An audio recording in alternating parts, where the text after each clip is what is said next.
I think they are the cells of man. We must know how to make that machine. Jeff! Peggy! Peggy! The robots. Cover! Help me, cover! Holds the secret of Cavorite?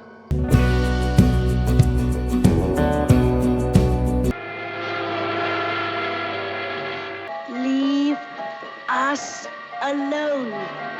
Village of the Damned, from 1960, started the decade with pure terror. Based on John Wyndham's novel The Midwich Cuckoos, this British film showed us a small town where mysterious blonde children with glowing eyes could control adults' minds. The stark black and white photography made everything more haunting. George Sanders played Professor Gordon Zellaby, trying to understand these otherworldly children. The film's genius was in its simplicity. No fancy effects, just those penetrating stares and the growing sense of danger. The scene where the children force a man to crash his car remains chilling today. The film's success led to a sequel called Children of the Damned in 1964, though nothing matched the original's impact. Or stick to the ground in the light of the sun by night.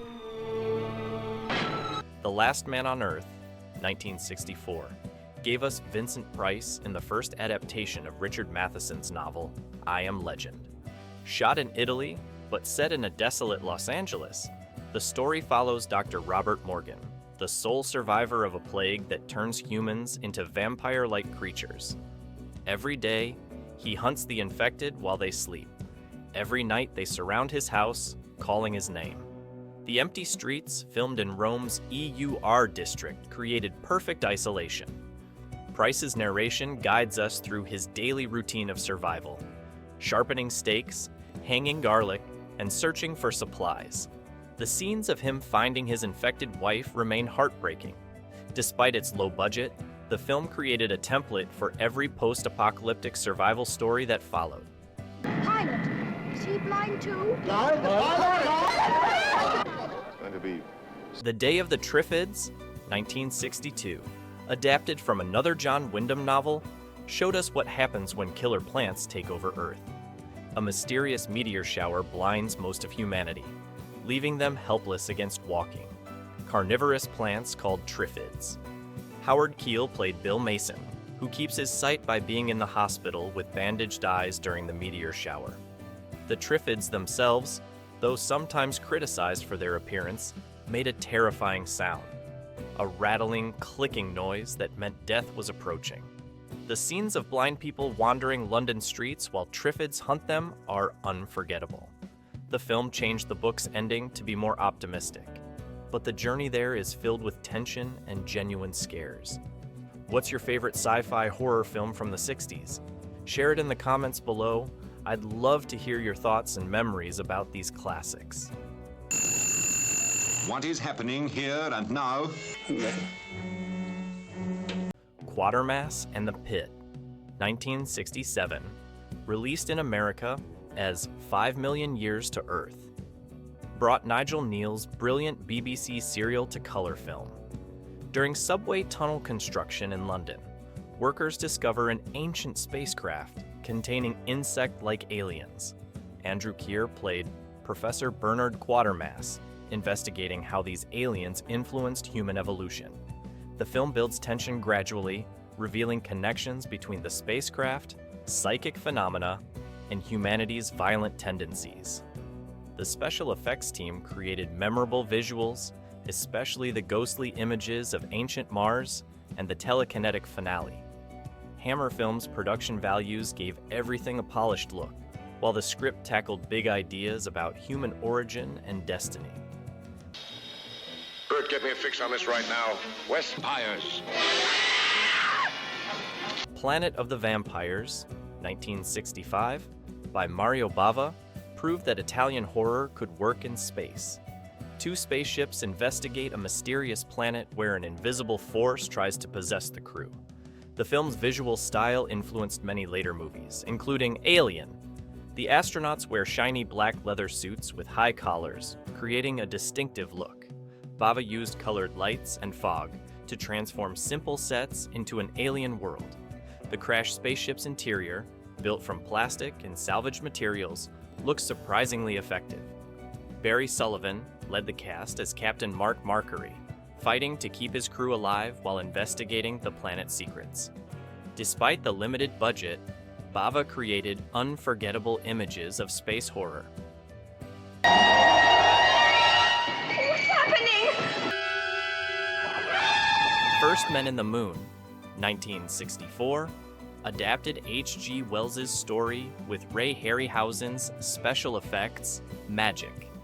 The film follows Victorian inventors who travel to the moon in a sphere coated with anti-gravity paste called cavorite. Edward Judd, Martha Heyer, and Lionel Jeffries played the adventurers who discover the insect-like selenites living beneath the lunar surface. Harryhausen's stop-motion animation brought the selenites to life, while the moon landscapes used innovative forced perspective techniques. The film frames its story as a flashback after a modern moon landing discovers evidence of the Victorian expedition. The blend of Victorian science fiction with 1960s space race themes created something unique. The underground moon sequences, with their crystal caves and strange machinery, spark wonder even today. Problems are air and water. Robinson Crusoe, struggling for survival in a cruel environment. Robinson Crusoe on Mars, 1964, reimagined the classic castaway story in space. Paul Manty played Commander Kit Draper, stranded on Mars with only a monkey for company. Director Byron Haskin, who also directed War of the Worlds, created a convincing red planet using Death Valley locations. The film took its science seriously for its time, showing Draper figuring out how to create oxygen, find water, and survive the harsh environment. When Adam West, later TV's Batman, appears briefly as Draper's fellow astronaut, their ship's crash feels genuinely tragic. The later arrival of an alien slave, played by Victor London, adds human drama to the survival story. The film's Mars, though different from what we know today, remains a memorable vision of planetary exploration. If you're enjoying this journey through 1960s sci-fi horror, give this video a thumbs up. It really helps more fans of classic cinema find our community.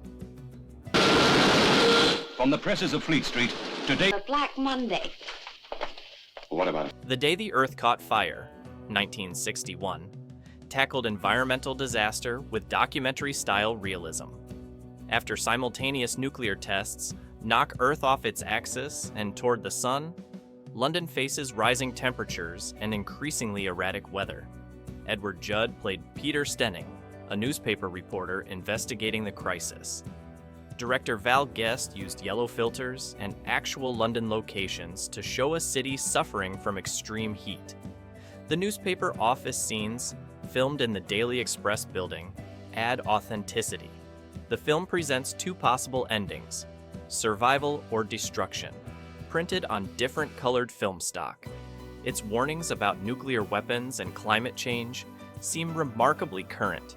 The documentary style, including real newspaper printing presses and actual newscasters, makes everything feel frighteningly possible.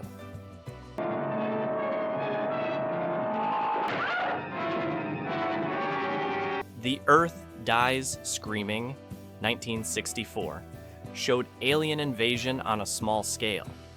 When mysterious gas attacks kill most of England's population, a small group of survivors gathers in a village to face robot-like aliens and their reanimated human victims. Willard Parker led the cast as Jeff Nolan, an American test pilot who becomes the group's leader. Director Terrence Fisher, famous for Hammer horror films, created tension through simple but effective means. The robots, though clearly men in suits, move with an unnatural stiffness that becomes increasingly creepy. The black and white photography and empty village locations create an eerie atmosphere. The film demonstrates how effective science fiction horror can be, even with limited resources. The perfect man, You love that created by man. The Creation of the Humanoids, 1962, explored post-apocalyptic android evolution. After nuclear war devastates Earth, advanced robots called humanoids help rebuild while facing human prejudice. Don McGowan played Kenneth Kragus, a leader in an anti-robot organization who discovers uncomfortable truths about humanity's future. The film's philosophical discussions about consciousness and identity went beyond typical science fiction of its era. Though made on a tiny budget, its ideas influenced later works like Blade Runner. The humanoid's distinctive appearance, bald heads, silver eyes, and blue-gray skin, creates memorable images. The surprise ending challenges viewers' assumptions about what makes us human. Despite its occasional stiffness, the film's intelligence and ambition shine through. If you're still with me, you're clearly a true fan of classic sci-fi horror. Hit subscribe to join our growing community of vintage film enthusiasts. Mankind. Of the Earth's core rips our planet in two. Crack in the World, 1965, presented a different kind of global catastrophe. Director Andrew Martin showed us what happens when scientists drill too deep into Earth's crust. Dana Andrews played Dr. Steven Sorensen, whose experimental project to tap the Earth's inner energy goes terribly wrong. Using a nuclear device, they create a crack that begins spreading around the globe. The film's special effects team created impressive visuals of splitting continents and volcanic eruptions. Jeanette Scott played Maggie Sorensen, who must choose between her husband's ambition and the warnings of his rival, Ted Rampion, Kieran Moore. The underground laboratory sets and miniature effects hold up surprisingly well. The film raised early concerns about human interference with the planet's natural systems, warning about the dangers of unchecked scientific ambition. Too bad he can't tell us. The Andromeda Strain, 1969, brought Michael Crichton's novel to terrifying life. Director Robert Wise created a scientifically accurate thriller about a deadly extraterrestrial microorganism. When a satellite crashes near a small town in New Mexico, nearly everyone dies mysteriously. Arthur Hill led the cast as Doctor. Jeremy Stone, heading a team of scientists racing to understand and contain the threat. The film's attention to detail in showing scientific procedures was revolutionary for its time. The underground wildfire facility, with its 5 levels of increasing sterility, became a blueprint for how to show high-tech laboratories on screen. The countdown sequence near the film's end creates unbearable tension. Douglas Trumbull's special effects, especially the electron microscope sequences, added authenticity to the scientific elements. And enjoys all the delights of X, The Man with the X-Ray Eyes, 1963. Stars Ray Milland as Dr. James Xavier, a scientist who develops eye drops that let him see through solid objects. Director Roger Corman turned this simple premise into an exploration of hubris and horror. As Xavier's vision powers grow stronger, he sees things humans were never meant to witness. The film uses creative visual effects to show his expanding perception, from seeing through clothes to perceiving the center of the universe. Don Rickles appeared as Crane, a corrupt carnival owner who exploits Xavier's abilities. The film builds to a shocking conclusion that questions the limits of human perception. Despite its modest budget, the movie creates memorable images of a man cursed by his own ambition to see beyond normal human limits. Fight for tonight, I beg. Horror Hotel, 1960, also known as the City of the Dead, gave us a fog-shrouded tale of witchcraft and science fiction. Christopher Lee played Professor Alan Driscoll, teaching about witchcraft at a New England college. When his student Elizabeth Selwyn, Venetia Stevenson, visits the cursed village of Whitewood for research, she uncovers a coven of immortal witches using atomic age science to maintain their power. Director John Llewellyn Moxey created a thick atmosphere of dread using fog machines and sharp black and white photography. The film blends traditional horror elements with science fiction concepts about time and immortality.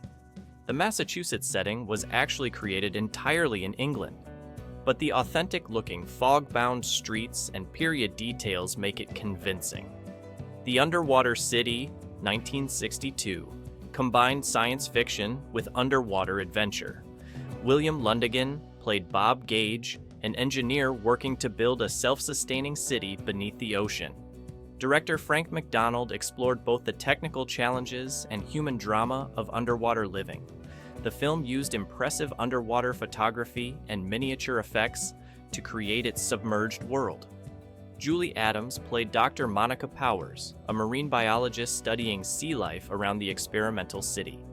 Despite some dated elements, the film's vision of underwater colonization reflects the period's optimism about conquering new frontiers. The scenes of the city's construction and the dangers faced by its inhabitants create genuine tension. The film stands as an interesting example of how 1960s science fiction imagined humanity's expansion into hostile environments. Which decade should we explore next? The atomic horror of the 50s or the practical effects revolution of the 70s? Drop your vote in the comments below.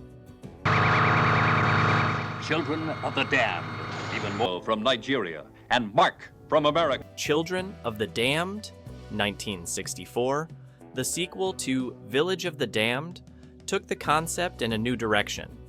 Instead of one English village, 6 children from different countries display extraordinary intelligence and psychic powers. Ian Hendry and Alan Battle played scientists studying these unusual children, who may represent humanity's next evolutionary step. Director Anton Leader focused more on Cold War tensions and moral questions than the original's horror elements. The children's abilities seem more defensive than malevolent, raising questions about humanity's fear of difference. The film's London locations and stark black and white photography create a documentary-like feel. Though less successful than its predecessor, the film offers interesting commentary on prejudice and fear of the unknown. To control the universe. Speaking, it's entirely possible to produce a man of tomorrow. The Power, 1968, explored the dangerous potential of psychic abilities. George Hamilton played Professor Jim Tanner, who discovers someone with extraordinary mental powers is killing the members of his research team. Director Byron Haskin, who also directed Robinson Crusoe on Mars, created a tense scientific thriller. Michael Rennie played the mysterious Arthur Nordland, whose true nature becomes increasingly terrifying. The film uses creative special effects to show telekinetic powers and mental manipulation. The laboratory settings and scientific background add credibility to the fantastic elements. The scene where Tanner experiences time stopping around him remains especially effective. The film stands out for treating psychic phenomena as a scientific rather than supernatural subject. It was you, wasn't it? No. The Mindbenders, 1963, explored the psychological effects of sensory deprivation. Director Basil Dearden cast Dirk Bogarde as Dr. Henry Longman, investigating how isolation tank experiments affect the human mind. When his colleague dies mysteriously, Longman subjects himself to the same experiments to uncover the truth. The film treats its scientific concepts seriously, showing how prolonged isolation can break down personality and reshape human consciousness. Mary Ure played Longman's wife, who watches her husband's personality transform after the experiments. The isolation tank sequences create genuine tension through minimalism rather than special effects. The film raised important questions about scientific ethics and the fragility of human identity. Though marketed as science fiction horror, it stays grounded in real psychological research of its era. Yes. Who knows what lies ahead? You could find... Cyborg, 2087, 1966, brought time travel and robotics together. Michael Rennie played Garth A7, a cyborg who travels from the year 2087 to prevent a scientist from making a discovery that will lead to mind control technology. Director Franklin Adrian created an interesting twist on the standard time travel story, with the future trying to prevent its own existence. Karen Steele played Sharon Mason, who helps Garth while questioning his true motives. The film explores themes of free will versus control, showing how scientific advances can threaten human freedom. Despite budget limitations, the movie creates effective moments of tension as Garth races against time. The scenes showing his cybernetic abilities use clever, practical effects. The film's vision of a controlled future society reflects Cold War fears about automation and conformity.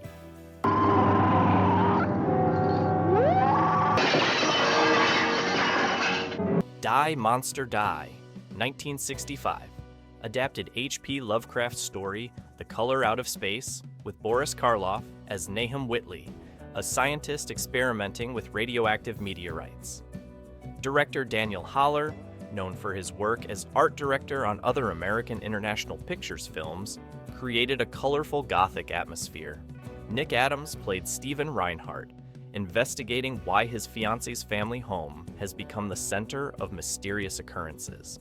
The film combines traditional horror elements with science fiction concepts about radiation and mutation.